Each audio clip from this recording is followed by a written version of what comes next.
Some general readings. तो यहाँ पर मैं आपकी जनरल रीडिंग ले रही हूँ और देखने की हम कोशिश करेंगे कि आपके पार्टनर्स जो हैं आपके लिए वो कैसा फील कर रहे हैं currently.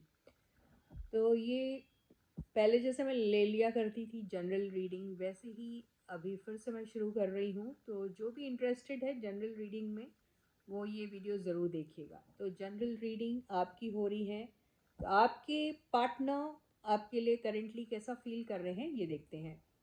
Yes guys, this is Suman, your own tarot card reader, and I welcome you back to my channel Tarot Fragrance Suman.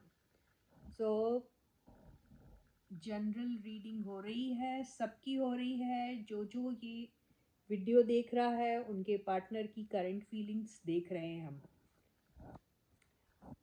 आया है ये 8 ऑफ कप्स।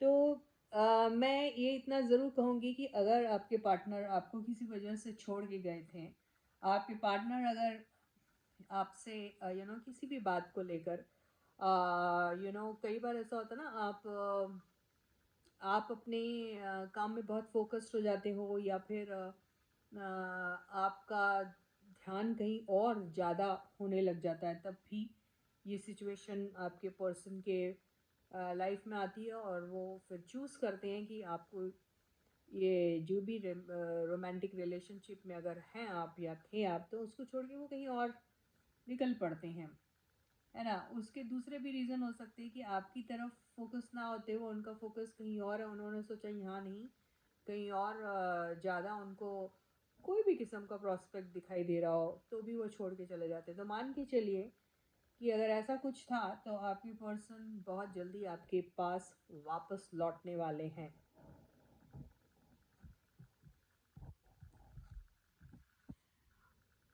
अब जब आपके पर्सन वापस लौटेंगे, या आपको ऐसा लगता है कि वापस लौटने के बाद सिचुएशन कैसे होने वाली है, तो इतना याद रखिए कि वापस लौटने के बाद आप जो भी जिस भी तरीके से उनसे मुलाकात आपकी होती है, आपको इतना ध्यान रखना है कि आपको सिर्फ और सिर्फ शक के बेसिस पे उनके साथ जो कॉन्वर्सेशन करनी है, सिर्फ उसी बेसिस पे नहीं आपको करना है। आपको पहले सिचुएशन को नॉर्मलाइज करने की ज़रूरत है, अगर आप अपने पर्सन को अभी भी पसंद करते हैं तो।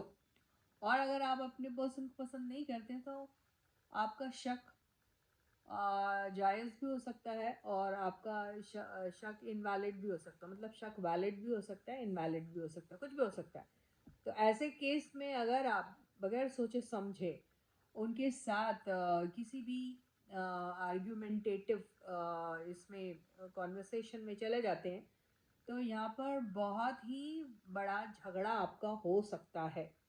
ठीक है, तो अभी आपकी सिचुएशन, आपके अंदर आपकी फीलिंग्स उनके लिए क्या है, उसके अकॉर्डिंगली आपको मूव लेना है। अभी यहाँ देखिए होता क्या है, आप जब कॉन्फिडेंट हो जाते हैं बहुत ज़्यादा, तो आपको वो सारी चीज़ें याद आती हैं जब आप अपने पर्सन जिसको भी आप पसंद करते थे, अगर वो जब छोड़ के चले गए थे तो आपका हाल क्या था। आप लोनली फील कर रहे थे, आपको ऐसा लग रहा था आपके साथ अच्छा नहीं हुआ है, और आपने बहुत कुछ किया अपने पार्टनर के लिए, लेकिन आपका पार्टनर जो है वो आपके सेंटिमेंट्स को, आपके इमोशंस को वैल्यू ना करते हुए कहीं और चले गए। तो क्या होता है, एक एक्सपीरियंस आपकी लाइफ में इस किस्म का आपको कई बार या तो डुबा देता है और बहुत और भी ज़्यादा कमज़ोर बना देता है, या फिर आप सोचते हैं लाइफ में अब इसी तरीके से चलने से कोई फ़ायदा नहीं है, और अपने लाइफ के एक्शंस, अपने लाइफ के इम्पॉर्टेंट डिसीशंस जो हैं वो फिर अपने हाथ में ले लेते हैं, राइट। तो अगर ये सिचुएशन में हैं अगर आप, तो ये बहुत अच्छा साइन है। और आगे क्या करना चाहिए अगर आपकी पर्सन जब आपके पास आती हैं, तो ये देख लेते हैं।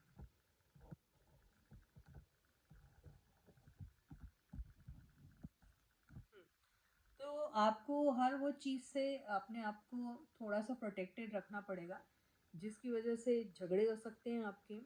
और बगैर सोचे समझे अगर आप कुछ भी एक्शन लेते हैं उनकी तरफ, तो सिचुएशन अच्छी होने की बजाय बुरी ही होने वाली है।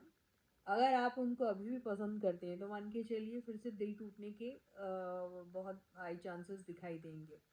और अगर आपको ऐसा लगता है कि नहीं आप उनको पसंद नहीं करते हैं, तो भी वो केस में भी आपको यही हिदायत दी जा रही है कि आप बगैर सोचे समझे कोई भी ऐसे आर्गुमेंटेटिव कॉन्वर्सेशन में बिल्कुल मत उतरिए, क्योंकि इससे आपको कोई फ़ायदा नहीं होगा। तो इसके पहले कि आप किसी भी किस्म का मूव उनकी तरफ लो, एज़ फार एज़ मूव की बात है तो यहाँ पर बातचीत के ज़रिए ही आपका जो भी उनके साथ इंटरेक्शन होगा वो होगा। तो उसमें आपको बहुत ख़्याल रखना है कि आप ऐसा कोई भी कॉन्वर्सेशन में इंडल्ज नहीं होना जिससे आपको रिज़ल्ट्स जो हैं वो अच्छी की बजाय बुरे ही मिलने वाले हैं दोबारा से। तो ऐसा आपको जो एक वार्निंग सी दी जा रही है।